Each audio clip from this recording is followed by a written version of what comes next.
NBFC करती क्या है सर? एनबीएफसी एक कंपनी है जिसका काम है कि भाई कहीं ना कहीं ये लोगों से पैसा इकट्ठा करे in the form of share capital, borrowings, deposit. फिर उसी पैसे को आगे देती है in the form of loan to the borrower.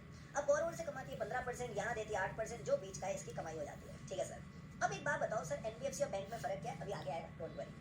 अब अगर एक कंपनी को एनबीएफसी बनना है तो उसको 2 स्टेजेस पार करनी पड़ेगी। Stage number 1 50-50 test, stage number 2 RBI की registration.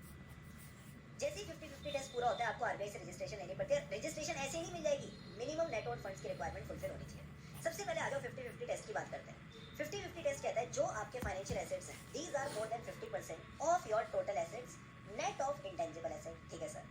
Income from the financial asset is more than 50% of the gross income. यानी अगर आपके मेजॉरिटी एसेट्स फाइनेंशियल एसेट है या मेजॉरिटी इनकम आपकी फाइनेंशियल इनकम है, दोनों कंडीशन पूरी होंगी, बोथ द क्राइटेरिया फुलफिल्ड, तो ही आप आरबीआई की रजिस्ट्रेशन ले सकते हो।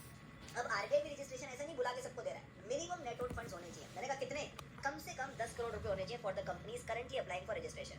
यही लिमिट पहले 2 करोड़ हुआ करती। तो एक बार आ जाओ अपने फटाफट बुक से गो थ्रू करते हैं।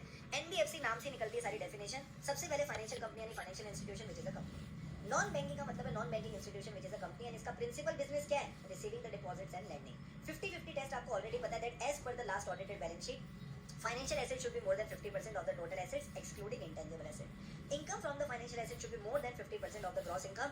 अगर दोनों क्राइटेरिया फुलफिल हैं then you qualify as NBFC and आपको आरबीआई से रजिस्ट्रेशन लेनी पड़ेगी।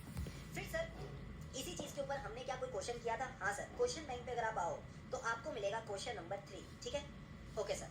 क्वेश्चन नंबर 3 में कुछ नहीं दे रखा, बस इतना बोल रखा है कि डायरेक्टर्स जाना चाहते हैं कि उनको रजिस्ट्रेशन चाहिए विद आरबीआई, तो क्या वो जा सकते हैं? नहीं। तो इन्होंने आपको कुछ फिगर वगैरह दे रखी थी, तो इसमें कुछ नहीं करना। पेड अप शेयर कैपिटल को इग्नोर करो। सबसे पहले देखो इनके फाइनेंशियल एसेट्स कितने हैं। Sir loans and advances current हो चाहे non current, they are financial asset. तो ये आ गए आपके 344.47 प्लस 55.90, टोटल करोगे तो 400.37 करोड़ आ जाएगा। ठीक है सर। टोटल एसेट्स कितने दे रखे हैं? 530 में से 3 करोड़ माइनस करोगे इंटेंजिबल एसेट तो कितना आ जाएगा? 527 करोड़। तो क्या फाइनेंशियल एसेट्स 50% है? मैंने कहा 50% से तो बहुत ज्यादा है, 75.97% है। तो पहला टेस्ट तो पास हो गया। दूसरा टेस्ट क्या था? इनकम का टेस्ट। मैंने कहा इनकम में क्या प्रॉफिट लेना है? नहीं, income from the financial asset जो इंटरेस्ट और डिविडेंड है दैट इज 52 करोड़। ठीक है सर। ग्रॉस इनकम कितनी दे रखी है? 102.57 करोड़। अगेन क्योंकि ये 50% से ज्यादा है, इट इज 50.70%, तो आप कह सकते हो टेस्ट 2 भी पास हो गया। एंड क्योंकि पप्पू पास हो गया, क्योंकि पप्पू के दोनों टेस्ट पास हो गए, तो मैंने कहा पप्पू यहाँ पे रजिस्ट्रेशन ले सकता है। That means ABC limited can go for the registration. So अच्छा क्वेश्चन है, बार बार ऐसे पूछता रहता है, तो कुछ नहीं करना, पहले थोड़ी थ्योरी लिख देना कि 50